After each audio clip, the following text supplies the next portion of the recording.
small fringe minority. It was the story seen around the world. And heard around the world. In a matter of days, the trucker convoy became the most internationally recognized event in Canadian history over the last 50 years. I couldn't focus at all. And yet, 1 year later, 40 to 65% of Canadians thought the truckers represented a small minority of rowdy, selfish, and bigoted individuals whose protest was ultimately ineffective. But between an uproar of headlines and controversies, one question went unanswered. Who exactly are these truckers? Why do millions of people choose a job as isolating, dangerous, and until recently, as thankless as truck driving?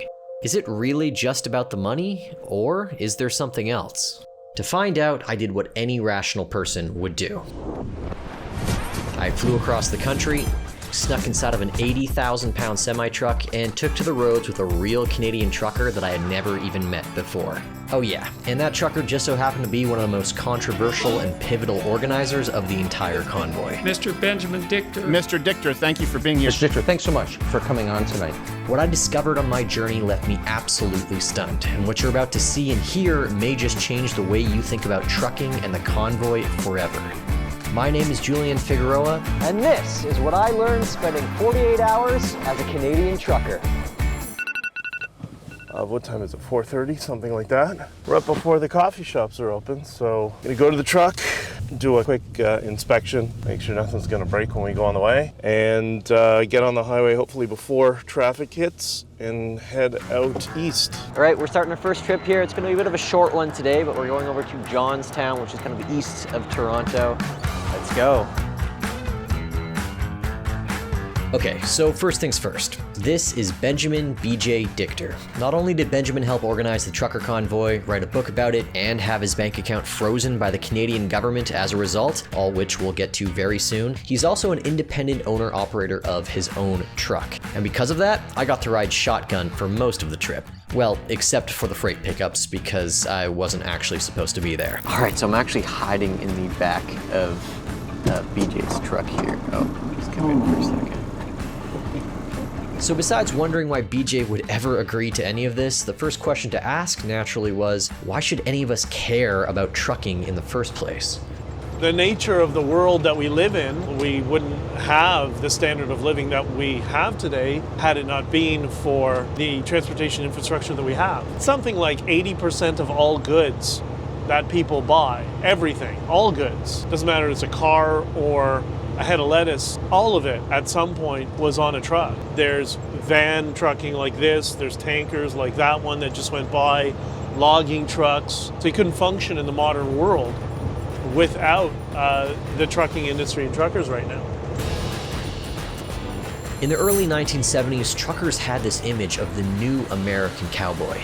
Fiercely independent, hard-working men exploring vast country from behind the wheel of a 600-horsepower semi-truck. This is not a convoy, this is a dream. But today, that perception has evolved into something much less desirable. Hundreds of thousands of people become truck drivers every year, but job turnover for truckers averages over 100%. Had it to do over again? No, I wouldn't be a trucker. There's a failure to understand the type of people that's in it. There are people who understand systems and processes and regulations and massive responsibility in terms of you're on the highway, you're in a commercial vehicle that's 80,000 pounds. They're not dumb people. Could be minus 40, freezing, snowing. I'll throw on my snowsuit, I'll get underneath, and I'll fix it. I'll figure it out.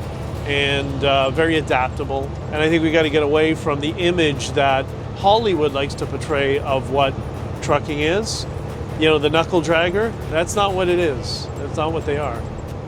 200 miles in, and it was time for a pit stop.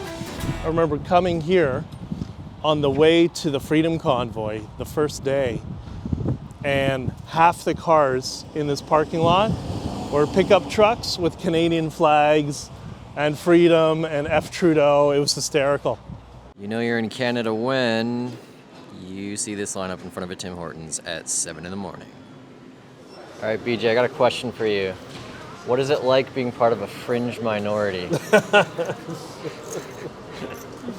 The fringe minority of everybody else in the world. As we continued to our destination, I asked BJ about the 1-month whirlwind that was the Freedom Convoy. Unvaccinated Canadian truckers must test and quarantine for 2 weeks. The convoy will make its way to Ottawa starting tomorrow to protest the federal government's vaccine mandate for cross-border truckers. We've come to Ottawa with 2 very simple demands. 1, the government end all COVID mandates. And 2, the federal government remove its digital COVID tracking app as a requirement to re-enter Canada. Roads impassable, businesses closed, and now demonstrators building their own community kitchen. Their behavior was disgraceful, to be perfectly blunt. These are things that are absolutely unacceptable, and the people of Ottawa deserve to have their lives back. There was never even an attempt to talk to us and reach out to us. The federal government has invoked the Emergencies Act. When there's parking infringements, we introduce Canada's version of martial law. If your truck is being used in these protests, your corporate accounts will be frozen. It is time for you to go home. These days, BJ is preoccupied with a litany of cases stemming from the convoy's aftermath. From a federal inquiry into the Emergency Act, which included freezing the bank accounts of over 1,000 protest participants, to trivial lawsuits over noise complaints during the protest, I had to ask, does he regret any of it?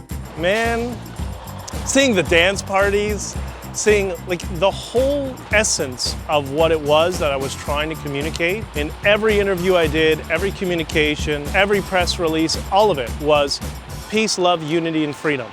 I wanted that Grateful Dead vibe, that Woodstock vibe, that people coming together irrespective of their differences. Good evening. Police have now secured Parliament Hill and the downtown core after 24 days of protests in the nation's capital. These protesters, they're not the story of this pandemic. They are not the story of Canadians in this pandemic. On the political side, there were so many advances. I could go through a whole list of them. But then there were all the kind of emotional stuff, and a lot of it was good and bad. You know, I got a number of messages, 2 in particular that I remember, were almost the exact same, but different people. Single moms. They both had 2 kids. They couldn't make ends meet, and they were so depressed from being locked in their homes that they were considering suicide. And the only thing that prevented them was they thought, well, what am I going to do about my kids? If I can figure that problem, then I can commit suicide. And they never did. And they both told me then they saw the trucks on television making their way across the country, and they said, finally, somebody's giving us hope and speaking up, and I'm not alone. So the thousands, tens of thousands of messages I got from people realizing that they're not alone, that was an amazing moment. After dropping off our freight, we turned around and headed back west. One thing that I couldn't quite figure out was how exactly BJ had gotten into trucking. He studied to become a professional gemologist, but then went on to run his own graphics and print business for over half a decade, and even ran for office at one point. Where did trucking fit into any of that? This was one of those other things I figured, I'll give it a shot. Do the side hustle. I like driving. I like podcasts. I listen to podcasts and audiobooks and music. And I love road trips, so it was a perfect fit during COVID. The ELDs annoy me sometimes. What is an ELD? Electronic log, but it's for your e-logs, your electronic logs. ELDs is, that step towards corporatizing or formalizing what a trucker does, and that's why you see 2 different types of truckers. You see the guys who are kind of like the lone wolf, sort of central casting type of guy, but then you see kind of like the office types. There's a surprisingly high number of people who used to work in the corporate world. I've met a couple of guys were both vice presidents for large corporations previously, and they just got burned out. They didn't want that stressful life anymore. They just wanted to see the country, and so they got into trucking, and they said they've never been so happy. So you're starting to see a lot of that. The next day, we pulled up to a truck stop. Truck stops are an essential part of the long-haul experience. Places where you can refuel, get a shower, rest for a night, and yes, clean the surprisingly large interior of your cab. The bane of my existence, I've needed to organize this forever. I just don't want to. You want an incorrect hubcap? There you go, you got a memento from the trip. Little things you don't think of when you have a microwave in the truck. Don't leave this in the microwave, because then you start driving and you hear this. It's the, I do it every time. I know this is very exciting and very compelling footage, isn't it? So after some spring cleaning, and because I was getting a bit antsy after sitting for dozens of hours, I decided to make a GQ style tour of the inside of the truck.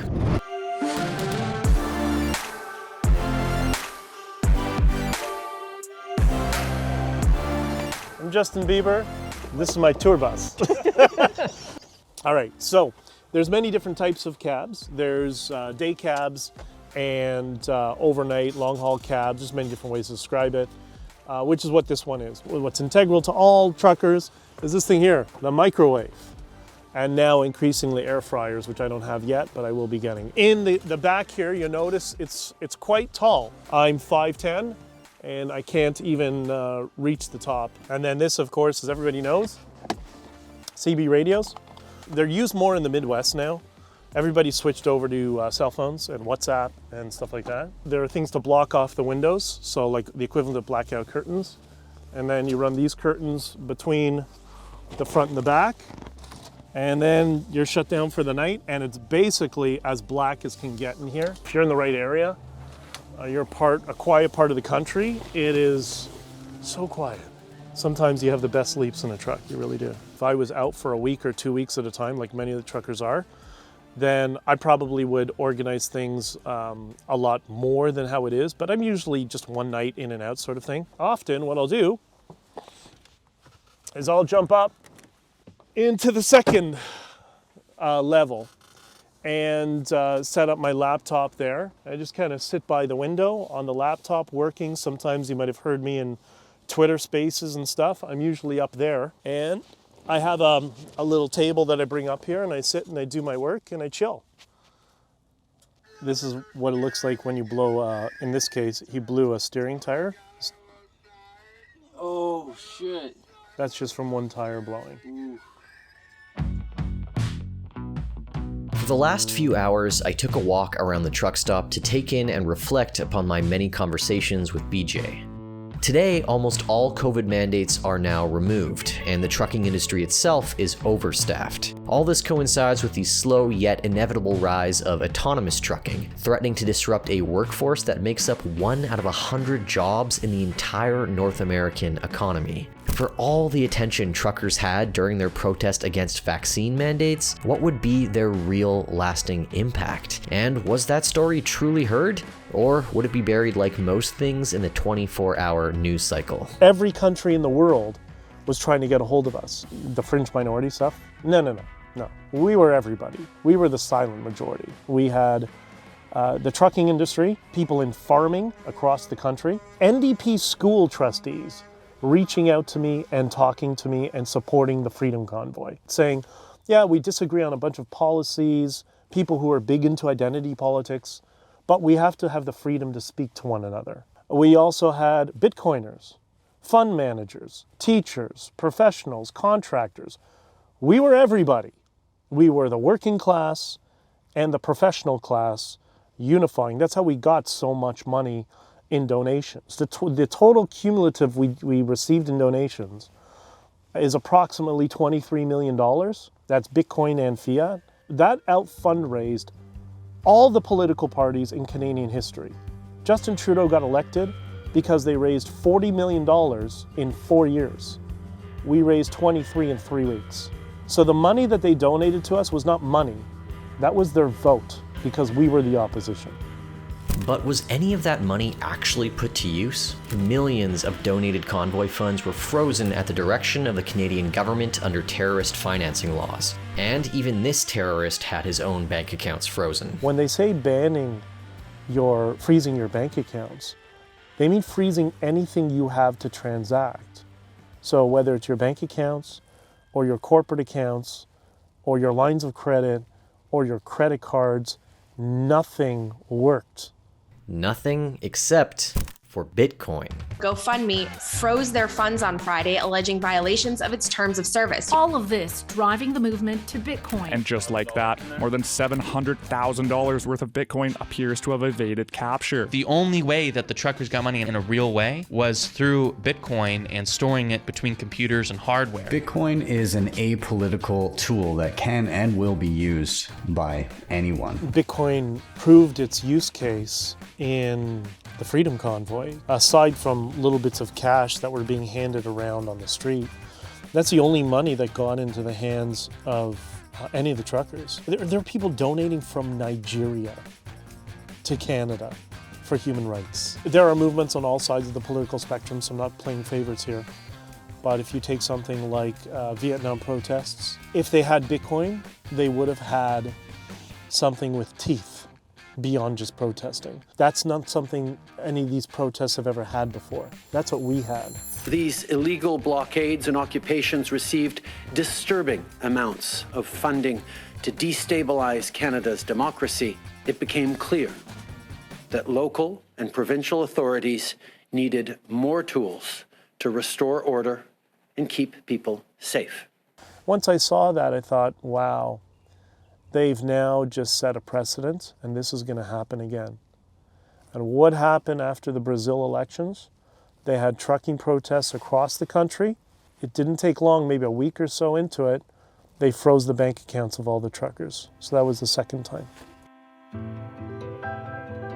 Over a year later, the spotlight on truckers and the Freedom Convoy seems like a distant memory. But the acceleration from governments towards a new form of banking, potentially as a direct result of their protest, has started to gain traction. The Bank of Canada is looking for input on a potential digital currency. Central bank digital currency. CBDCs. Currencies that could replace cash entirely and directly allow governments to both identify and censor any financial transaction.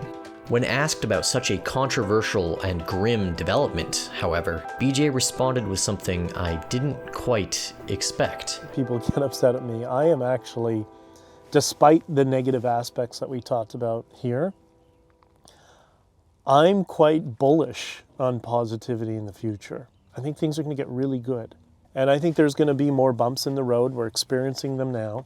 But I think as more and more people wake up to intolerance under the veil of tolerance, and they wake up to the fact that there are options, there is freedom money. I mean, you got to think about change generationally, but I think it's going to be fashionable and cool to have friends who have differing political viewpoints. That's one of the things that Bitcoin has brought to my life that I'm eternally grateful for. That it's a common denominator, that many of us can have completely different political world perspectives, but because we agree on the attributes of Bitcoin, the attributes of freedom and free speech, that we can converse with one another. And we may disagree, but we'll respect each other and talk to one another. That's the emotional gift for me that Bitcoin brings to the world, beyond just the money part, the fact that it's going to bring us together to allow us to talk one another and not buy into this political division that is orchestrated that most of us don't want to participate in either.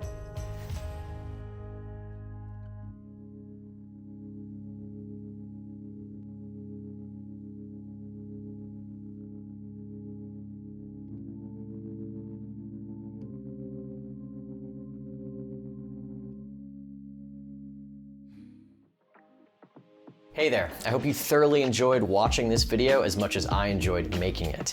Now, of course, I'm gonna ask you to like and subscribe, but I'd also appreciate just 30 more seconds of your time. Creating videos like this one has become a passion of mine for the last few years. However, the only way I can keep doing it is with your continued support. By contributing even $1 or a few Satoshis, you enable me to acquire essential resources like plane tickets, camera equipment, and editing assistance that bring these stories to life. If you'd like to learn even more about BJ Dichter, the Trucker Convoy, and how Bitcoin fits into all of it, I've attached links in the description as well. Thanks so much for watching. Take care, and I'll see you in the next one.